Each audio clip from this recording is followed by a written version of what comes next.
Welcome to Eye on the Tigers News. I'm Josh Erden. Thanks again for joining us for the news we've been watching for you. President Donald Trump's revised travel ban has suffered another federal court setback after a judge in Maryland rejected a revised measure that banned travel targeting 6 predominantly Muslim countries. The federal judge ruled Thursday in a case brought near the nation's capital by the American Civil Liberties Union and other groups representing immigrants, refugees, and their families. The groups argued that the underlying rationale of the ban was to discriminate against Muslims, making it unconstitutional. The court granted a preliminary injunction nationwide basis. It was the latest ruling against Trump's revised travel ban. On Wednesday, a judge in Hawaii also rejected the ban. President Trump unveiled a $1.15 trillion budget on Thursday, a far-reaching overhaul of federal government spending that slashes many domestic programs to finance a significant increase in the military and make a down payment on a U.S.-Mexico border wall. Trump's proposal seeks to upset Washington with cuts to long-promised campaign targets like foreign aid and the Environmental Protection Agency, as well as strong congressional favorites such as medical research, help for homeless veterans, and community development grants. The $54 billion boost for the military is the largest since President Ronald Reagan's Pentagon buildup in the 1980s, promising immediate money for troop readiness, the fight against Islamic State militants, and procurement of new ships, fighter jets, and other weapons. The White House and Republican leaders are talking to rank-and-file lawmakers about revising the GOP health care overhaul, hoping to keep a rebellion by conservatives and moderates from snowballing and endangering the party's showpiece legislation.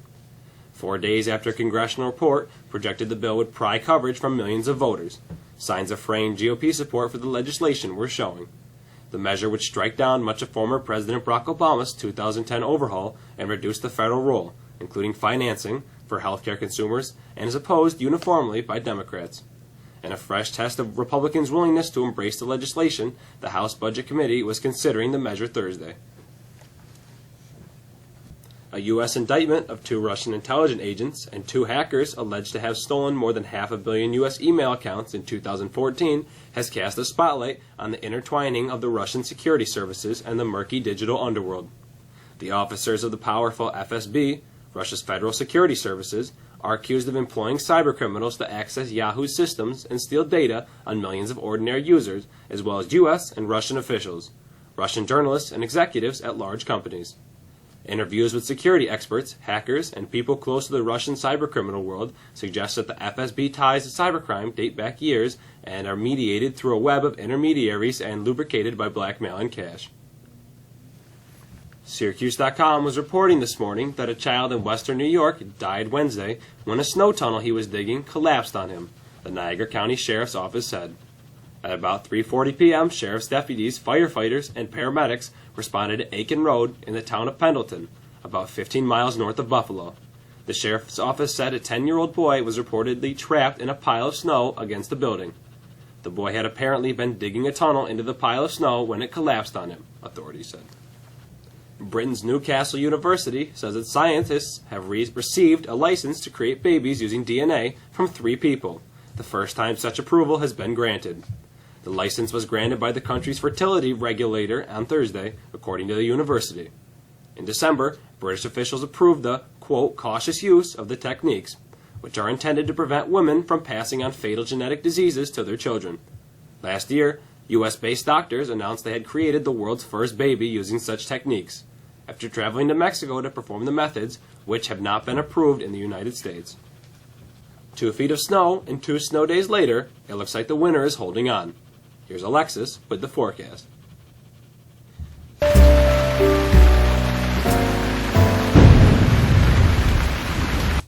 The nor'easters cleared out, and the wraparound winds that gave us the lake effect snow yesterday has shut down. So what's next?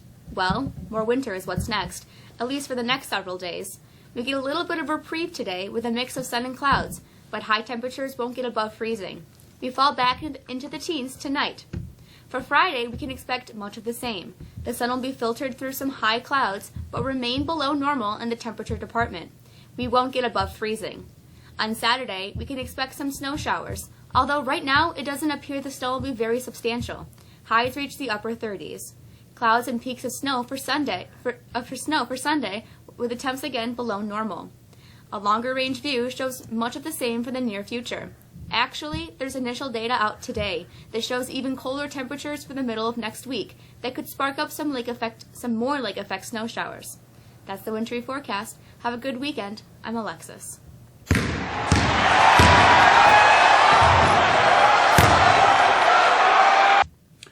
Well, they may not have been too happy about being snubbed from the NCAA tournament, but the Syracuse Orange regrouped enough to outpace UNC Greensboro last night in the first round of the NIT. Syracuse had too much offensively for the Spartans as the Orange ran away with a 90-77 win at the Carrier Dome. The game was originally scheduled for Tuesday, but had to be postponed one day after a severe winter storm dumped that 20 inches of snow in and around the Syracuse area. Now, Syracuse was playing in its first NIT game since 2008. Andrew White led the way for the Orange with 34 points. It was his second 30-plus outing in the last 3 games. Now, Syracuse advances to Saturday's second round when it'll host Ole Miss in the Carrier Dome with a tip time of 11 a.m. That's right, 11 in the morning. The NCAA tournament, well, that gets underway this afternoon and again on Friday as 64 teams look to advance to the round of 32 on Saturday and Sunday. Reminder, number 1 seeds are Gonzaga, Villanova, North Carolina, and Kansas. Games can be found on CBS, TBS, and True TV. Adam Jones, he hit a tying home run leading off the 8th inning, and Eric Hosmer, well, he added a 2-run blast 3 batters later as the United States came back to beat Venezuela 4-2 on Wednesday night in the second round of the World Baseball Classic.